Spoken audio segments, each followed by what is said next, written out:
ক্যান্সারের সঙ্গে সমস্ত লড়াই শেষ। মাত্র ৪১-এ প্রয়াত বাংলা সিরিয়ালের জনপ্রিয় মা অভিনেত্রী শ্রাবণী বণিক। বিস্তারিত থাকছে প্রতিবেদনে। বন্ধুরা, চ্যানেলে নতুন হলে চ্যানেলটি সাবস্ক্রাইব করে রাখতে পারেন ও ভিডিওটি শেয়ার করতে পারেন ও হাইপ অপশানে ক্লিক করে ভিডিওটি হাইপ করে দিতে পারেন। বছর শেষে ফের দুঃসংবাদ বাংলা বিনোদন দুনিয়ায়। খসে পড়ল আরও এক তারা, প্রয়াত বাঙালি অভিনেত্রী শ্রাবণী বণিক। বাংলা টেলিভিশনের অন্যতম প্রতিভাবান চরিত্রাভিনেত্রী ছিলেন শ্রাবণী বণিক। গত মাসেই খবর পাওয়া যায় ক্যান্সারের মতো মারণরোগের সঙ্গে লড়ছেন তিনি। তখন জানা গিয়েছিল তার অবস্থা আশঙ্কাজনক। চিকিৎসার প্রয়োজনীয় ১২ লক্ষ টাকা জোগাড় করতে সাহায্য প্রার্থনা করেছিল ছেলে অচ্যুত আদর্শ, কিন্তু কোনো চেষ্টাই কাজে এলো না। সোমবার না ফেরার দেশে চলে গেলেন তিনি। বহুদিন ধরেই ফুসফুসের অ্যাডেনোকার্সিনোমা অর্থাৎ ফুসফুস ক্যান্সার এবং মেটাসিস্টেসিসে ভুগছিলেন শ্রাবণী বণিক। এদিন সকাল ৯টার দিকে প্রয়াত হন তিনি। রাঙাবউ থেকে শুরু করে সোহাগ চাঁদ বহু ধারাবাহিকে অভিনয় করেছেন তিনি। কখনো মায়ের চরিত্রে, কখনো আবার কাকিমা চরিত্রে অভিনয় করতে দেখা গিয়েছে তাঁকে। কে আপন কে পথ ধারাবাহিকে জবার মায়ের চরিত্রে অভিনয় করেছিলেন শ্রাবণী। আলো ছায়াতে নায়কের মায়ের ভূমিকায় দেখা মিলেছিল তাঁর। সম্প্রতি মালাবদল ধারাবাহিকে দিতির সৎ মায়ের চরিত্রেও নিজের অভিনয়ের ছাপ রেখে গেলেন প্রয়াত অভিনেত্রী। কাজ করেছেন ভুতুর মতো জনপ্রিয় বাংলা মেগা সিরিয়ালে। শ্রাবণীর মৃত্যুতে শোকের ছায়া টেলিপাড়ায়। শ্রাবণীর মৃত্যুতে শোক প্রকাশ করেছেন তাঁর দীর্ঘদিনের বন্ধু সোহন বন্দ্যোপাধ্যায়। অভিনেতা লেখেন, চলে যাওয়ার জন্য ব্যাগ গোছাতে বসেছ জানতে পেরেছিলাম কদিন আগে, কিন্তু এত তাড়াতাড়ি চলে যাবে ভাবিনি। অন্য কার কি মত জানি না, তবে আমার দেখা এই সময়কার অন্যতম সেরা অভিনেত্রী ছিলে তুমি। ভালো থেকো শ্রাবণী। শোক প্রকাশ করেছেন তার রাঙাবউ সিরিয়ালের সহ অভিনেত্রী শ্রুতি দাস, পরিচালক স্বর্ণেন্দু সমাদ্দার। অভিনেত্রী তনুকা চট্টোপাধ্যায় লেখেন, তোমার বাড়ির গিয়ে আড্ডা মারাটা আর হলো না শ্রাবণী। তারাদের দেশে ভালো থেকো ভাই। গত মাসে অভিনেত্রীর ছেলে অচ্যুত সোশ্যাল মিডিয়ায় মায়ের চিকিৎসার জন্য সাহায্য চেয়ে জানিয়েছিলেন, আমি আমার মা শ্রাবণী বণিকের জন্য অর্থ সংগ্রহ করছি। আমার মা ফুসফুস ক্যান্সার এবং মেটাস্টেসিসে ভুগছেন। আমরা সকলেই প্রয়োজনীয় অর্থ সংগ্রহ করার চেষ্টা করছি, কিন্তু সমস্ত চিকিৎসা নিয়ে প্রায় ১২ লক্ষ টাকা প্রয়োজন। অচ্যুত আরও লিখেছিলেন, যেহেতু এই বিশাল পরিমাণ অর্থ সংগ্রহ করা সময় সাপেক্ষ ব্যাপার, তাই আপনাদের সকলের কাছে সাহায্যের অনুরোধ চাইছি। আপনারা প্রত্যেকে যদি অল্প সাহায্য করেও এগিয়ে আসেন, সেটাও আমাদের কাছে গুরুত্বপূর্ণ। আপনাদের সাহায্য এবং শুভেচ্ছার জন্য আমরা কৃতজ্ঞ থাকব। ছোট পর্দার পাশাপাশি বড় পর্দাতেও কাজ করেছেন শ্রাবণী। আলো, চাঁদের বাড়ির মতো ছবিতে তার অভিনয় দর্শক মহলে প্রশংসিত হয়েছে। বরাবর বামপন্থায় বিশ্বাসী ছিলেন শ্রাবণী। প্রকাশ্যে বর্তমান শাসক দলের সমালোচনা থেকে পিছুপা হননি কোনো দিন। জানা গিয়েছে, এদিন নিমতলা মহাশ্মশানে তার শেষকৃত্য সম্পন্ন হয়।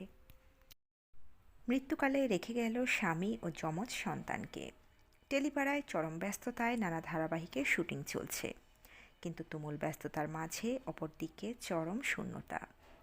অভিনেত্রী শ্রাবণী বণিক আর নেই, কিন্তু তাঁর দাপুটে অভিনয়, লড়াকুর মতো জীবন এখনও উজ্জ্বল বিনোদন পাড়ায়। আর তাই তার মৃত্যুর খবর পেয়ে তার সহকর্মীদের চোখের সামনে ভেসে উঠেছে তার হাসি মুখ। যে শ্রাবণীদির কাছে সবাই আপনি, তা বয়সে ছোট হোক বা বড়। যে শ্রাবণীদি ফ্লোরের মাঝে দেখা হলেই একগাল হাসি দিয়ে জিজ্ঞাসা করতেন কেমন আছেন। সেই শ্রাবণীদির শরীরেই দানা বেঁধেছিল মারণরোগ ক্যান্সার। গোটা টলিউড শোকাচ্ছন্ন। বছর শেষে যে এভাবে তাদের প্রিয় শ্রাবণীদিকে চিরকালের মতো হারাতে হবে, তা যেন মেনে নিতে পারছেন না তার সহকর্মীরা। টেলিপাড়ায় চরম ব্যস্ততায় নানা ধারাবাহিকের শুটিং চলছে, কিন্তু তুমুল ব্যস্ততার মাঝে চরম শূন্যতা। কিছুদিন আগেও ক্যান্সার আক্রান্ত ফুসফুস নিয়েই ফ্লোরে অভিনয় করতেন শ্রাবণী, কিন্তু শেষ লড়াইটায় হেরে গেলেন। টেলিপর্দার জনপ্রিয় মুখ খেলনা বাড়ির আরাত্রিকা মাইতি শ্রাবণী বণিকের সঙ্গে ধারাবাহিকে সরাসরি কাজ না করলেও মাঝে মধ্যেই স্টুডিও পাড়ায় দেখা হতো দুজনের। TV9 বাংলাকে আরাত্রিকা জানালেন, আমি ভাবতেই পারছি না শ্রাবণীদিকে এত তাড়াতাড়ি হারিয়ে ফেলব। প্রচণ্ড মন খারাপ লাগছে। শ্রাবণীর সঙ্গে কাটানো মুহূর্তগুলো মনে পড়ছে। আমার মনে আছে আমার প্রথম ধারাবাহিকে অভিনয় দেখে আমার প্রশংসা করছিল। খুব কমজনই সিনিয়র জুনিয়রদের এভাবে প্রশংসা করেন। আর সবচেয়ে বড় যেটা ছিল, শ্রাবণীদি কাউকে কখনো তুই বা তুমি বলে ডাকতেন না, বলতেন আপনি, তা বয়সে ছোট হোক বা বড়। ভালো অভিনেত্রীর পাশাপাশি একজন ভালো মানুষকে হারালাম। যখন দিদিকে জিজ্ঞাসা করতাম কেমন আছেন, তখনই তিনি বলতেন ভালো আছি। এই স্পিরিট সত্যি অনুপ্রাণিত করার মতো। শ্রাবণী বণিকের সঙ্গে ধারাবাহিকে অভিনয় করেছেন টেলিপর্দার বড় মুখ অরিজিতা মুখোপাধ্যায়। শ্রাবণীদির মৃত্যুর খবর পেয়ে অরিজিতা লিখলেন, শ্রাবণীদি, তোমার সঙ্গে আলাপ হয়েছিল একরকম। একসঙ্গে কাজ করতে গেলে প্রথম যেমনটা হয়।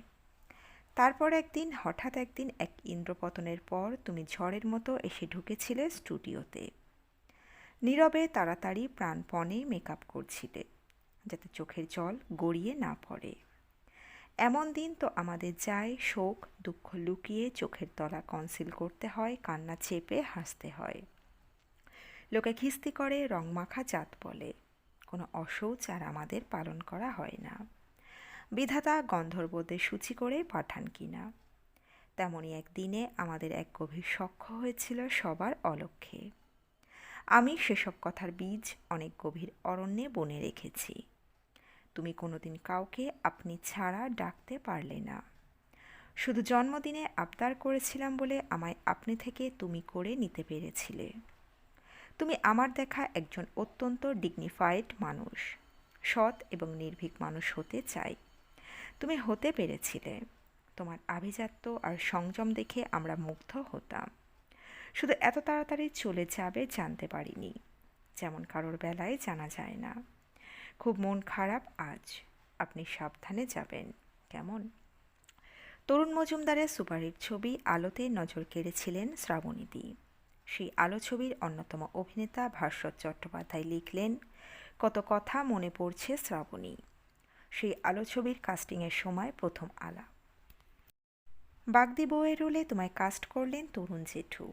আমরা একই দিনে ওনার NT1-এর অফিসে গিয়েছিলাম। সেই থেকেই আমাদের পরিচয়। সেটা 2003 আর 2025, এই তুমি চলে যাবে কে জানত।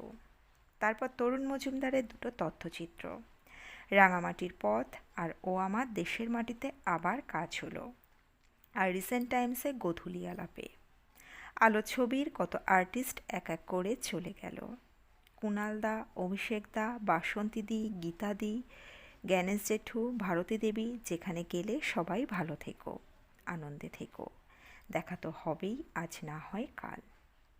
শ্রাবণীর শরীরে বাসা বেঁধেছিল মারণ্ড ক্যান্সার। টলিউড ফিল্ম ইন্ডাস্ট্রিতে জনপ্রিয় অভিনেত্রী হলেও আর্থিক সঙ্গতি ছিল না তার চিকিৎসার। ক্যান্সারের সঙ্গে লড়াই করার জন্য অভিনেত্রীর প্রয়োজন ছিল লক্ষ লক্ষ টাকা। উপায় না পেয়ে সোশ্যাল মিডিয়ার হাত ধরে বন্ধুবান্ধব, সহকর্মী এবং অনুরাগীদের কাছে সাহায্য চাইতে এগিয়ে এসেছিল অভিনেত্রীর পরিবার। লম্বা পোস্টে অভিনেত্রীর ছেলে লিখেছিলেন, মাকে বাঁচানোর জন্য প্রচুর অর্থের প্রয়োজন, সাহায্য করুন। এই ঘটনা নভেম্বরের। সেই কারণে বছর শেষ হওয়ার আগেই শ্রাবণীর চলে যাওয়া মেনে নিতে পারছেন না তার প্রিয়জনরা। তো বন্ধুরা, এই প্রতিবেদনে ছিল এতটুকুই। দ্রুত ফিরে আসবো এরকমই নতুন কোনো প্রতিবেদন নিয়ে। আমাদের অজানা গল্প চ্যানেলের সঙ্গে থাকার জন্য সকল দর্শক বন্ধুকে অসংখ্য ধন্যবাদ। দেখতে থাকুন, চোখ রাখুন আমাদের অজানা গল্প চ্যানেলে।